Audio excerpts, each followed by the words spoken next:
En la playa, en la noche, ola de espuma que viene y que va. Es tu piel bronceada, bajo la almohada la felicidad. Apagadas las luces y hacer las paces la felicidad. Felicidad. El maestro se marchó a Judea y a Transjordania. Otra vez se le fue reuniendo gente por el camino y según la costumbre les enseñaba. Se acercaron unos fariseos y le preguntaron, para ponerlo a prueba, ¿es lícito a un hombre divorciarse de su mujer? El maestro replicó, ¿qué les ha mandado Moisés? Contestaron, permitió divorciársele dándole a la mujer un acta de repudio.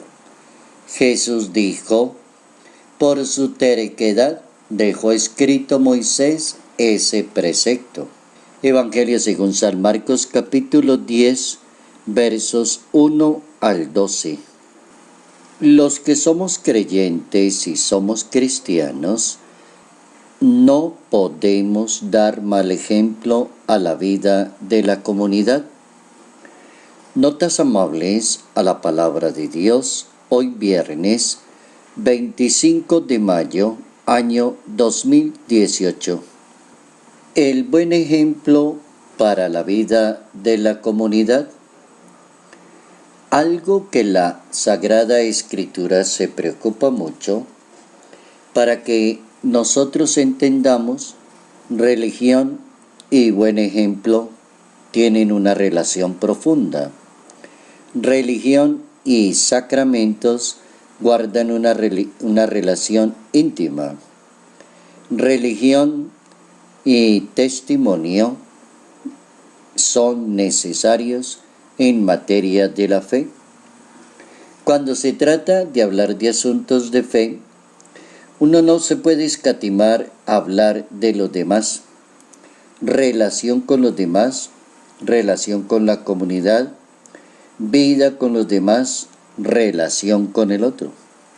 Si se trata de un sacramento como el matrimonio, tiene que haber una relación muy profunda que guarde esa identidad que la persona se casó porque cree en Dios y entiende que debe dar testimonio ante los demás. Por eso el matrimonio es un sacramento y es una gracia de Dios. Y es un sacramento que Dios lo destinó para toda la vida hasta que la muerte lo separe. ¿Cómo entender ese tema de la buena relación y el buen ejemplo con los demás? Religión y buen ejemplo, religión y dar testimonio. El apóstol Santiago, en su carta en el capítulo 5, a partir del verso 9, invita a todos los hermanos a que vivan en comunión con los demás. Cuando uno vive una fe y vive una religión, debe preocuparse por tener una buena relación con los demás. Cuando una persona contrae matrimonio con otra persona, su preocupación fundamental, una buena relación, una buena comunicación, el arte del diálogo y entrar en comunión con la otra persona. Santiago recomienda en las relaciones con la comunidad y con los demás, recomienda la caridad y la misericordia con las demás personas. ¿Y cómo se logra esa caridad y esa misericordia con los demás? Diría el apóstol Santiago, con una buena dosis de la paciencia.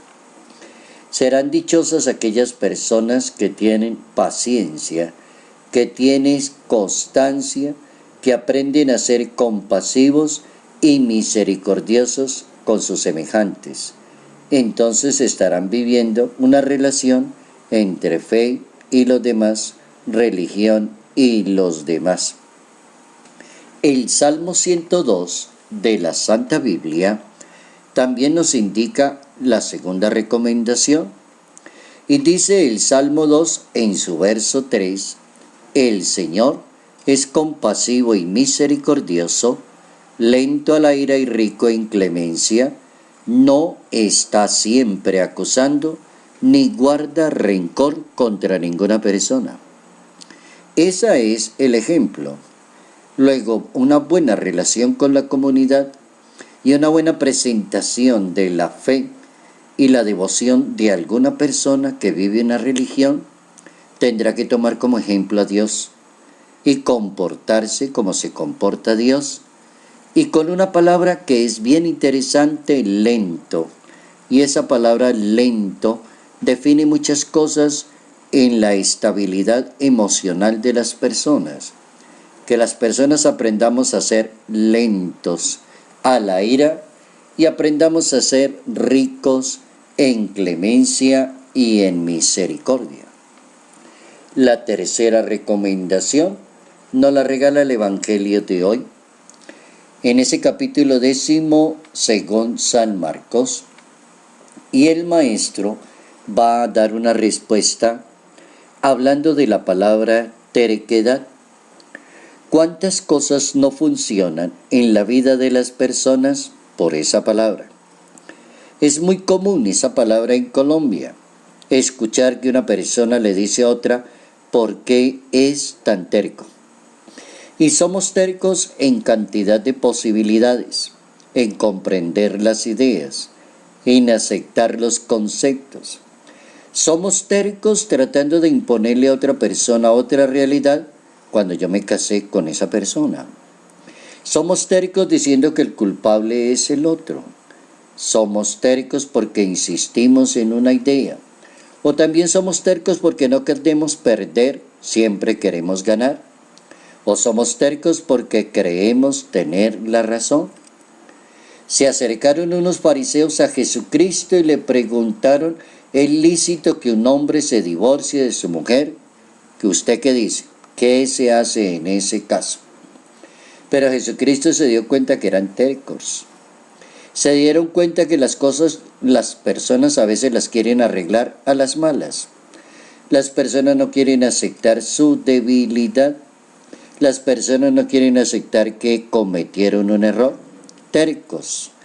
Entonces el maestro les dice, Moisés permitió eso porque se dio cuenta y eso quedó escrito así por la terquedad que ustedes me están manejando en una situación. Una situación de terquedad se maneja en cualquier situación, entre amigos, entre conocidos, entre jefe y sus empleados, entre hombre y mujer en la vida matrimonial, en la vida de novios, en la vida relacional. Siempre va a aparecer esa palabra terco. ¿Cómo aclara la Biblia la situación? Para que nosotros podamos convivir mejor con los demás, que ese sería como el éxito de la religión, convivir y estar mejor con los demás. Entonces la Biblia da esa recomendación. Dice el Evangelio de Marcos en ese mismo capítulo 10, al principio de la creación Dios los creó hombre y mujer. Y por eso el hombre abandonará a su padre y a su madre, se unirá a su mujer, y los dos serán una sola carne. Eso está dado desde el principio, libro del Génesis, obra de la creación. El caso de Moisés es mucho más adelante de la obra de la creación. Entonces imagínense ustedes la terquedad del ser humano. Si uno mira la Biblia en el libro del Génesis capítulo 2, verso 24, se va a dar cuenta que dice el hombre deja a su padre y a su madre, se une a su mujer y son los dos una sola carne. Ya lo había dicho Dios. La polémica nace con Moisés y la polémica nace de la terquedad y la vaciedad del ser humano. La Iglesia entra a definir el matrimonio, la relación entre un hombre y una mujer, y la define como un sacramento. El Papa Francisco, en su exhortación apostólica postsinodal, Amoris Laetitia, el Papa en el número 72 de esa exhortación dice que el sacramento del matrimonio no es una convención social, un rito vacío o un signo externo. El sacramento es un don para la santificación y para la salvación de los esposos. Esa es la realidad entre un hombre y una mujer en materia de matrimonio. El punto no es repudiar a una mujer. El punto no es echarle la culpa al otro. El punto no es lavarse las manos. El punto es: te unes a tu esposa, te unes a tu esposo para toda la vida hasta que la muerte te separe. El Papa Francisco se reunió con unas 15 parejas que estaban cumpliendo 25, 50 y 60 años de matrimonio. Y ese es un acontecimiento grande que sucedió el 2 de junio del año 2014 en la Casa Santa Marta. Y allí, con esa ocasión, el Papa, en la homilía, saludando a estas parejas matrimoniales, dejó 3 consejos bien importantes. El punto no es divorciarse de una mujer. El punto es el siguiente, dice el Papa: para un excelente matrimonio que tenga que ver con la fe y de acuerdo al espíritu de la Iglesia, se necesitan 3 palabras. Que el matrimonio sea fiel, perseverante y fecundo. Son las características del amor que Jesús le tiene a la Iglesia, que es su esposa, dijo el Papa. Así como son también las características que debe tener un matrimonio cristiano. Hay que aprender a vivir la religión de acuerdo a una fe.